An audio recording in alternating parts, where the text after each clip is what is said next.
And then the next thing, my son goes, he poos, and we end screen time in 30 minutes. The next thing, my son goes, he poos, and then by the end of the day, his poo was white. I knew that this was not normal. This boy was pushing out things that shouldn't be coming out.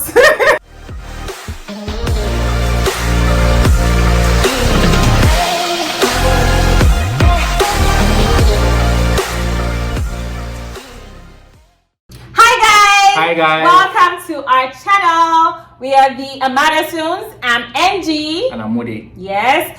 And basically, we want to thank you guys for the love you showed us in our last video. Thank you so much. Yes, it was about Sui's speech and how we got him talking.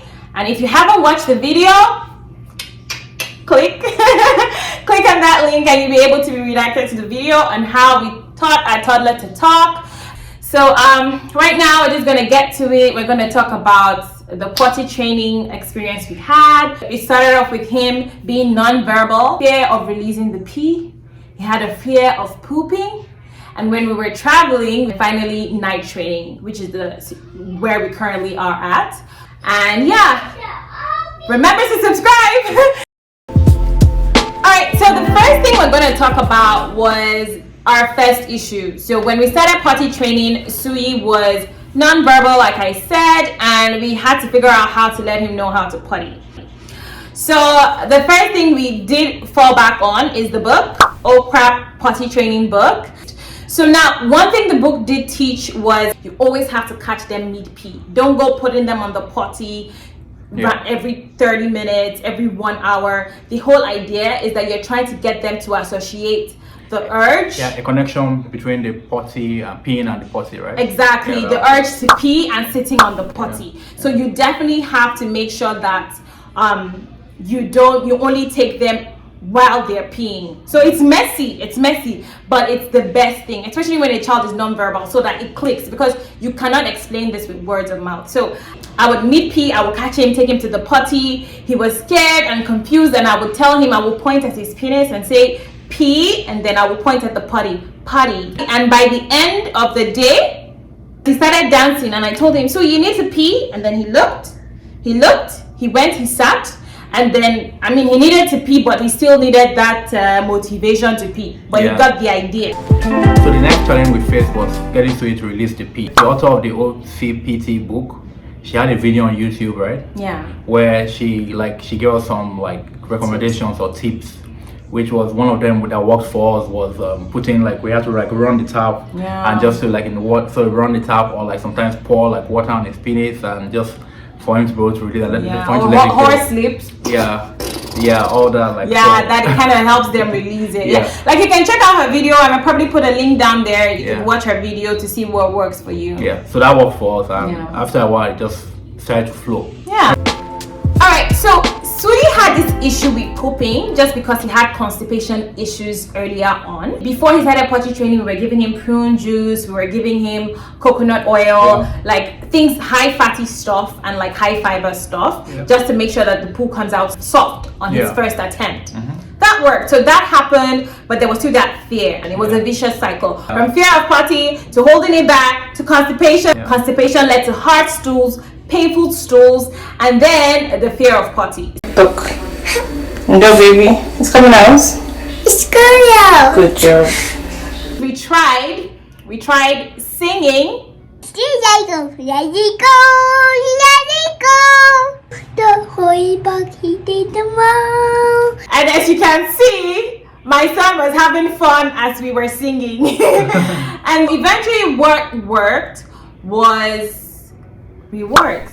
So you see, we started to promise Sui if anytime he pooed, he would get Alexa. And so my son, over time he would double check. If I poo, I get Alexa. If you poo, you get Alexa. He did. So once we started with that reward, and he says, oh, if I poo, I get Alexa, we say yes, and he does. Things got better. He was pooping every day. And then one Saturday, because we do limit screen time, right? So he was bored out of his mind, and then we started in the morning, he pooed, and then we ended screen time in 30 minutes. And then the next thing, my son goes, he pooed. like this was not normal. This boy was pushing out things that shouldn't be coming out. So, careful of what rewards you give. So the next, what's the next challenge? Yeah. Right? Or next, I don't know, like traveling with a potty training toddler. The first thing we do is like before they leave the house, like you make sure that they pee first. Right. And I would recommend this is get like the potty cup and the potty seat. Potty seat. So yeah. So like it's an extension like that. Yeah, so they are the foldable ones that can fit in a very small bag. So you can even put it in your diaper bag, and the cup too can just fit the side of the diaper bag where you put a bottle. Okay, good job. Hold it. Not toy. It's not toy. Not toy. It's not a toy. Yeah. Yes, baby. Not toy. It's not a toy. So one thing I'd like to mention for traveling also is one thing you can do is put their diaper over their clothes, like so that they don't pee on the car seat. And then they have these nylon pants that you can also get so that it doesn't get on the car seat. So finally, the last one, which I'm forced to do by someone here, because she likes to sleep too much. Night training. One thing to know is that there are two different times to have night training. You can wait till your child is completely dry at night. So people decide to wait for that point, and it's okay. Yeah. While you can just choose to wake them up at two different times of the like day, that's what we're doing, which we're doing now, just so that if they get the urge to pee, they get used to the fact that they wake up to pee. Yeah, so you can choose any one. The second one is usually for kids that are much younger and not yet really holding the pee through the night. Yeah.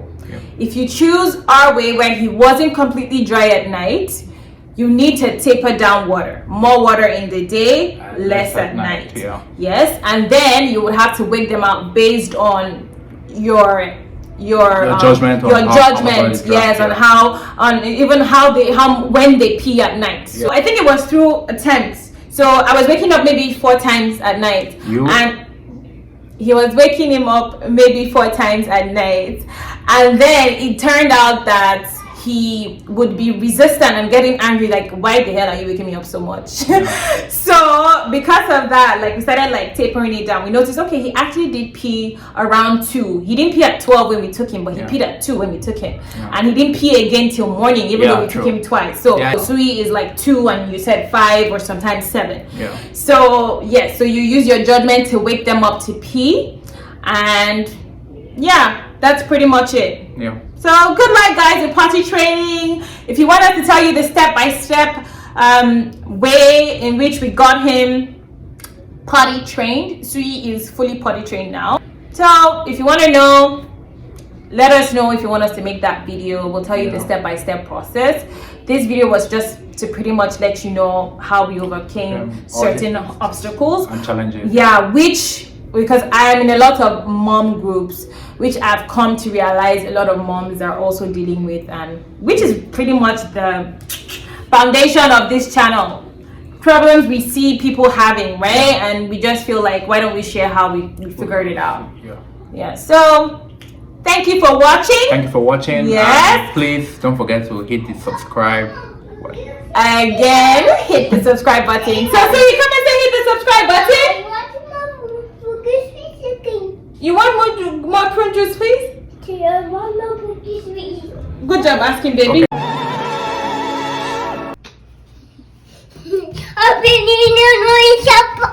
Jump up. Up